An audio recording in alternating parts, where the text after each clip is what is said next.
Despite the fact that both Limpopo and Gauteng received heavy rain over the last few days, we know that drought conditions continue across the country.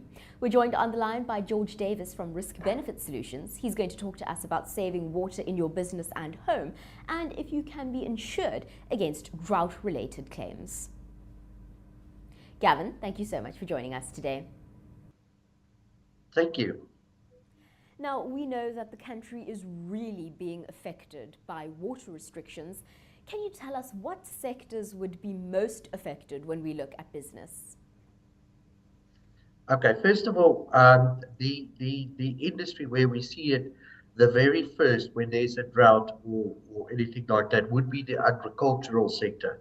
From the agricultural sector, we see it, the ripple effect into every industry that we work in, up to and into including our private residences where water then obviously gets affected by water restrictions, etc.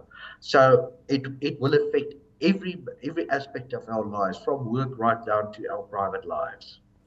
And as we realize that it is affecting all aspects of our lives, South Africans need to now start making provisions for using less and less water as we go along. How do we start making those provisions? Right. Every industry is quite different from one another. So if we look at the agricultural sector, first of all, what your farmers would do is drill for boreholes. They would build temporary dams or that sort of thing to bring water together. But ultimately, when you've got a long drought, even the big dams such as the Vaal Dam, etc., is affected by any drought.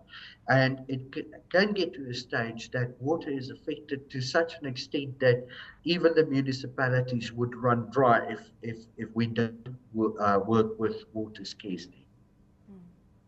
Now, let's talk to our homeowners, our people at home when it comes to water restrictions. What can they be doing to better mitigate those risks? Right.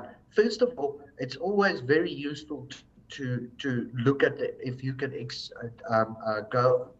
if you can have the additional expenses to add what we call water tanks to your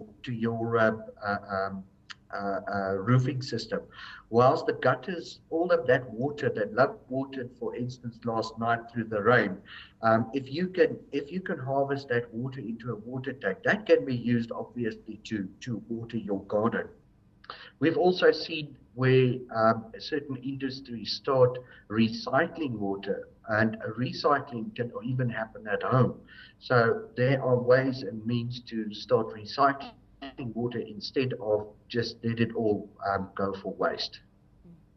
Now, we know that many businesses have been affected, and we think specifically of the photographs that have been featured in newspapers around the country of cattle dying and farmers really struggling when it comes to keeping up the day-to-day operation of their farms and businesses. Now, when it comes to looking at insurance for your business, can one be insured against water shortages that affect your day-to-day business practices? Right. This is key to the message. Part of the entire risk management process, insurance is actually a last avenue in the whole risk management process. In other words, you first need to identify, then quantify it, then treat the risk, and then obviously the last of the process is to transfer it to insurance. So what we are saying is, if we look at insurance policies itself, other than agricultural crop insurance, for business insurance, you do not have perils such as drought that is covered in terms of business insurance. So what we are saying, we shouldn't be looking at insurance as a way to mitigate the loss in our profits come that your industry cannot operate properly as a result of water restrictions. Therefore, it is critically important to alternative ways to secure the water for your business so that it can continue operating whilst there is water restrictions, etc., going on.